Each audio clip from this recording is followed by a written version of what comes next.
BJP. പ്രവർത്തകരായ കുടുംബത്തെ കൊലപ്പെടുത്താൻ ശ്രമിച്ച കേസിൽ CPM-കാരായ 6 പേർ കുറ്റക്കാരെന്ന് കോടതി.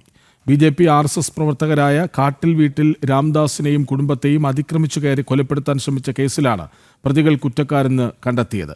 തലശ്ശേരി അഡീഷണൽ സെഷൻസ് കോടതി 3 ആണ് പ്രതികൾ കുറ്റക്കാരാണെന്ന് വിധിച്ചത്. CPM-കാരായ അരുൺദാസ്, സാഗിദ്, സുർജിത്, രഞ്ജിത്ത്, അഖിലേഷ്, ലിനേഷ് എന്നിവരാണ് വധശ്രമക്കേസിൽ കുറ്റക്കാരാണെന്ന് കോടതി കണ്ടെത്തിയത്. 2007 ഡിസംബർ 15-നാണ് CPM-കാർ വീട്ടിനുള്ളിൽ അതിക്രമിച്ചു കയറി BJP RSS പ്രവർത്തകരായ കാട്ടിൽ വീട്ടിൽ രാംദാസ്, ഭാര്യ ഉഷ, മകൻ ഷിഖിൽ എന്നിവരെ ആക്രമിച്ചു കൊലപ്പെടുത്താൻ ശ്രമിച്ചത്. ഗുരുതരമായി പരിക്കേറ്റ രാംദാസിനും ഭാര്യയും മകനും ദീർഘനാൾ കോഴിക്കോട് മെഡിക്കൽ കോളേജിൽ ചികിത്സയിലായിരുന്നു. നീണ്ട 18 വർഷങ്ങൾക്ക് ശേഷമാണ് കേസിലെ പ്രതികൾ കുറ്റക്കാരാണെന്ന് കോടതി കണ്ടെത്തിയത്.